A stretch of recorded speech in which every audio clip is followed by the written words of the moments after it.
धर्म, कर्म, विधि विधान और ज्योतिष की सटीक जानकारी पाने के लिए YouTube चैनल जीवन दर्पण को सब्सक्राइब करें और हाँ, अपडेट रहने के लिए बेल आइकन दबाना ना भूलें। व्यक्ति के पैसे खर्च होते हैं ये धर्म कार्य करने के लिए, उसमें भी बहुत बड़ी भूमिका होती है। एक सामान्य सी बात मैं बता दूं, पैसा तो देश में हर व्यक्ति कमाता है, लेकिन हर व्यक्ति में इस प्रकार का आयोजन करने की मानसिकता कनेक्ट नहीं होती। क्यों कनेक्ट नहीं होती जानते हैं? लक्ष्मी के आने के 8 मार्ग हैं और जिनके 8 वाहन हैं, लक्ष्मी जी ऐसे नहीं आती।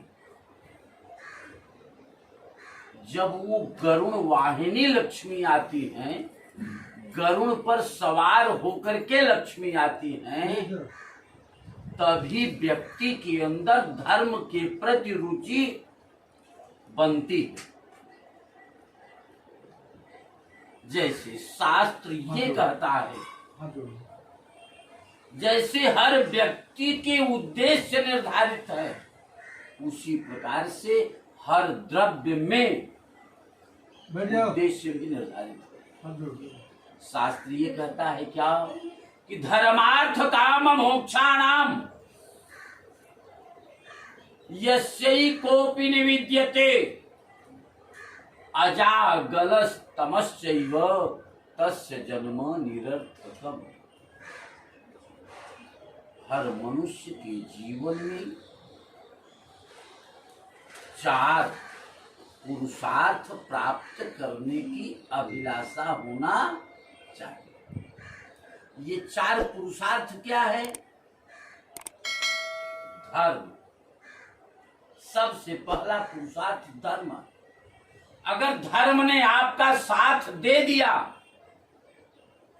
तो धर्म पत्नी भी अनुकूल रहेगी, क्योंकि धर्म पत्नी से ही धर्म आगे बढ़ता है। जालंधर का नाम आप लोगों ने सुना होगा।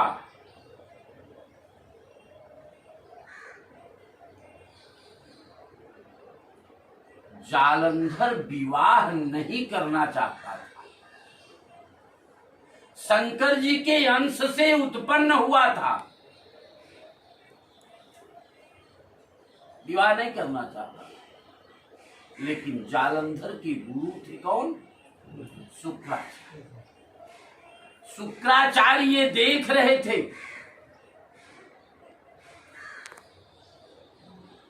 कि किसी नारी ही, कोई नारी ही इनको आजीवन जिंदा रख सकती है।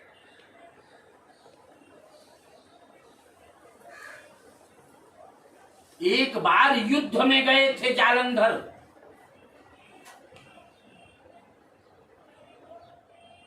युद्ध में इतने घायल हो गए थे कि बचने की स्थिति में नहीं थे जालंधर। उसी समय अजनबी नारी के रूप में जालंधर का लेपन इत्यादि किया कौन? वृंदा ने। अपने घर में रखी। जालंधर का पूरी तरह से देख रेख किया।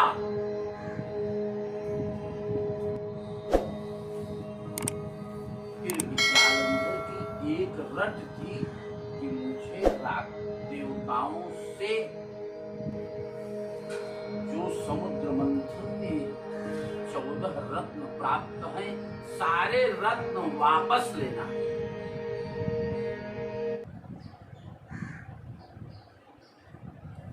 शुक्राचार्य बार बार कहते थे कि जालंधर तुम विवाह करो, लेकिन विवाह करने को तैयार नहीं था। इस माया में पड़ने के लिए तैयार नहीं था। देखिए, जब देवताओं में ब्रह्मा, विष्णु, महेश इत्यादि से युद्ध करने की बात आई कि अब इनसे युद्ध करना ही होगा, तो उसी दरमियान वृंदा से विवाह हुआ।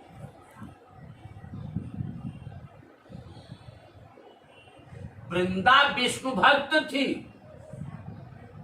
विष्णु को अपना आराध्य मानती थी। इसका इतिहास आपके शिव पुराण में बहुत लंबा बतलाया, लेकिन उस लंबे इतिहास पर उनको आपको नहीं जाना है। कहने का तात्पर्य ये कि धर्मो रक्षत रक्षिता, धर्म की रक्षा अगर हम आप करेंगे तो धर्म हमारी आपकी रक्षा करने के लिए तैयार है। धर्म के बाद में अर्थ की बात आती है। जब हम लाइसेंस लिए रहेंगे तब खुल करके हम व्यापार कर सकते हैं। टिकट लिए रहेंगे तब ट्रेन में अच्छी प्रकार से आवागमन हमारा ठीक रहेगा। टिकट नहीं लिए रहेंगे तो टीसी को देखते हैं कि कहीं मिल नहीं, समझ रहे। तो जब धर्म से जुड़े रहेंगे तो जो धन आएगा वो प्यूरिफाइड होगा, उसमें विकृति नहीं आएगी, उसमें विकृति नहीं आएगी। अन्यायोपार्जितम वित्तम 10 वर्षाणि तिष्ठति प्राप्ते चैकादशे वर्षे समूलम तद विनश्यति। इसी पर एक दृष्टांत मैं आपको बता दे रहा हूँ, बहुत रोमांच, रोम खड़ी करने वाला दृष्टांत है। एक गरीब ब्राह्मण, उसके पास कुछ भी संपत्ति नहीं थी, लेकिन एक बेटी थी। एक बेटी को बहुत सम्मान देता था। वह ब्राह्मण कर्मनिष्ठ ब्राह्मण था। बेटी बड़ी हुई, विवाह के योग्य हुई, पैसे उसके पास थे नहीं, लेकिन पुराने समय के आभूषण उसके पास बहुत थे, पर्याप्त। जहां विवाह के लिए चाहता था ये कह देता था कि मेरे पास इतने आभूषण हैं, सारे आभूषण हम आपको दे। समझ रहे? एक व्यक्ति बेटी की शादी के लिए तैयार हो गया कि हम अपने बेटे के साथ शादी करेंगे। शादी निश्चित हो गई। उसी दरमियान गांव में एक सोनार आता था, उसको समझ में बात आ गई कि इनके यहाँ शादी पड़ी है दादाजी के यहाँ। दादाजी के यहाँ आकर के प्रणाम उणाम करके गहना होना का आर्डर देने लगा। अब वो सरल आदमी, उन लोगों ने बताया मेरे पास पुराने गहने, पुराने गहने हैं, पुराने गहने को बदल करके बढ़िया नए दे देंगे। इतना पुराने गहने सब खा लेंगे वजन करके। कहा कि इसी के बराबर हम नए गहने, समझ रहे। अब वो ले गया पुराना, ओरिजिनल गहना ले गया, सारे डुप्लीकेट गहना देखने ले गया। अब वो तो पहचानना जानता नहीं था। बेटी की शादी बड़ी धूमधाम से हुई। जो गहने दिया था सारे गहने उसके साथ में देकर के विदाई कर दिया। 4-6 महीने के अंतराल में ही वो गहने अपना रंग बदलने लगा, और जब रंग बदलने लगा उसके ससुराल वाले सब नाराज होने लगे और हिदायत दिया, अल्टीमेटम दे दिया। और 2-4 महीने में जब प्रामाणिकता हो गई कि ये डुप्लीकेट है सारे, तो धोखेबाजी का लांछन लगा करके बेटी के साथ में सारे गहने सही वापस कर दिए। अब वो वृद्धावस्था में बुद्धे काटो तो फूल नहीं, चिंता में व्याप्त तो करें क्या। संयोग से जिस समय की बात ये है, उस समय राजा का राज्य चलता, राज दरबार में गया, अपने देवता को बतलाया। राजा ने उस गहने का परीक्षण करवाया, वास्तव में सारे गहने डुप्लीकेट। उस सोनार को बुलवाया, सोनार से कहा ये आभूषण आपके हैं। सोनार ने स्वीकार कर लिया कि हाँ मेरे हैं।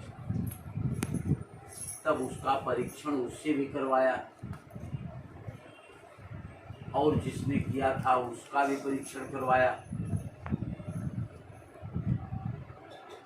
तो राजा ने उसे दंड देने के लिए उसकी सारी संपत्ति जब्त करवा लिया, जिसकी सोनार।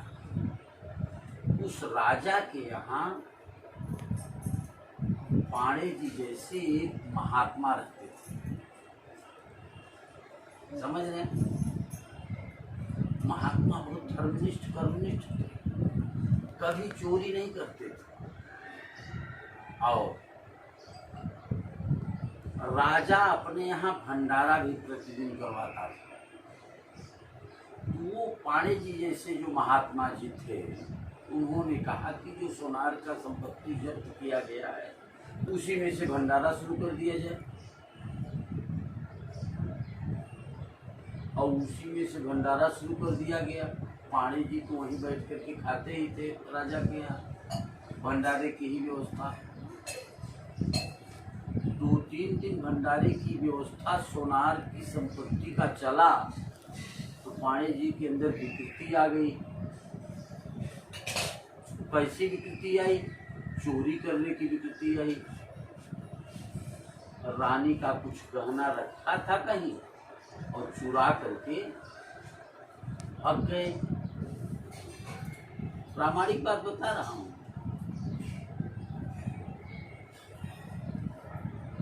पाणे जी तो काल्पनिक मैंने लिया है, और ये जो कथा बता रहा हूँ ये प्रामाणिक बात है। पाणे जी भाग गए आभूषण चुरा करके। आभूषण चुरा करके भगने के बाद भक्ति भक्ति गए। महात्मा स्वरूप था ही। गांव का एक व्यक्ति के यहाँ रुकने के लिए उन्होंने पाणे जी ने कहा, अपने यहाँ रोका। महात्मा को देख करके ज़्यादा से ज़्यादा दिन रुकने की मानसिकता बनाया। 2-3 दिन जब वहाँ रुके, तो जो 3 दिन का भोजन उन्होंने किया था सोनार की संपत्ति का, जब उसका अस्तित्व खत्म हुआ, तब पाणे जी का दिमाग काम करने लगा, ये मैंने गलती किया।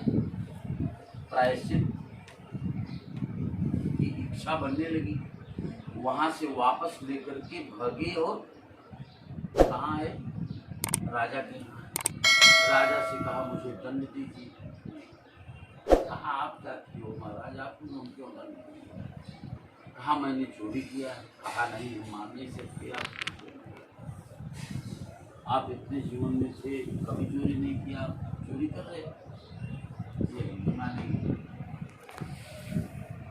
उन्होंने दिखाया आभूषण, आभूषण दिखाया, तो उस बात को हम छोड़ दें। फिर महात्मा जी से पूछा कि ये विकृति आई कैसे? तब आणे जी ने अपना अनुभव बताया कि जो सोनार का अन्याय के द्वारा उपार्जित धन 3 दिन मैंने खाया, उसी में ये विकृति पैदा हुई। सोनार ने सारी संपत्ति, माने जो आभूषण थे ब्राह्मण के लिए थे, अब चूंकि उसकी सारी संपत्ति जब्त हो गई, राजा जी ने उसकी बेटी को विदाई करने के लिए पुनः अपनी व्यवस्था में एवज में बना करके दिया, फिर बेटी चली गई। तो ये कहा जाता है कि अन्यायोपार्जितम वित्तम 10 वर्षाणि तिष्ठति प्राप्ति चैकादशे वर्षे समूलम तद विनश्यति। अन्याय के द्वारा उपार्जित धन अधिकतम 10 वर्ष चलता है। 10 वर्ष खूब टनाटन रहता है, कुछ न करे पूजा पाठ कोनो दिक्कत नहीं, लेकिन ओकी अगर कंटिन्यूटी बनावे के बाद, न्याय के द्वारा ही अगर पैसा आप कमा रहे हैं, गवर्नमेंट के टैक्स अगर जमा करते हैं तो सारा तो हाथ ब्लैक मनी व्हाइट मनी में आवता ना भैया। हाँ, अगर टैक्स नहीं जमा करें तो ब्लैक मनी ही कहा जाएगा। तो गवर्नमेंट का टैक्स नहीं जमा करेंगे तो आपके पास नोटिस आ जाएगा, और भगवान का टैक्स नहीं जमा करेंगे तो आपके जीवन में किसी न किसी प्रकार से परेशानियां आएंगी, ये समझना चाहिए। अभी यह प्रक्रिया जो आज की चल रही है, हम लोग इस श्रावण मास में शिव की ही विशेष पूजा क्यों करते हैं, और शिव की ही विशेष पूजा इसलिए करते हैं क्योंकि शिव जी आशुतोष कहे जाते हैं। क्या कहे जाते हैं? आशुतोष। शिव जी को केवल हृदय से आप पुकारेंगे तो निश्चित आपका कल्याण करेंगे, इसमें कोई संदेह करने की बात नहीं। 2 बार कीर्तन आप लोग कर लीजिए, शिवमय हो जाइए। ओम नमः शिवाय, ओम नमः शिवाय, हर हर भोले नमः शिवाय, ओम नमः शिवाय, ओम नमः शिवाय, हर हर भोले नमः शिवाय, ओम नमः शिवाय, ओम नमः शिवाय, हर हर भोले नमः शिवाय, ओम नमः शिवाय, ओम नमः शिवाय, हर हर भोले नमः शिवाय। ये शिवाय शब्द या ओम नमः शिवाय कहने का बेनिफिट हमको आपको क्या मिलता है? हम जब शास्त्री में पढ़ते थे तो उसमें एक बार आया था, ये लकड़ी काटने वाला कीड़ा, हम आप तो सज्ञान है, लकड़ी काटने वाला कीड़ा यदि लकड़ी काटते काटते भूल बस यदि ओम बन जाता है तो वह उस योनि से मुक्ति पा जाता है, शिव धाम चला जाता है। तो हम आप तो सज्ञान हैं, यदि अपने जीवन में, चूंकि क्या कहा जाता है कि शिवेति मंगलम नाम यस्य वाचि प्रवर्तते भस्मी भवन्तु सद्यस्तु महापातक कोटयक। शिव का परम मंगल नाम यदि वाणी से निकलता है तो करोड़ों जन्म के पाप हमारे आपके जल करके नष्ट हो जाते हैं। बोलिए शंकर भगवान की जय।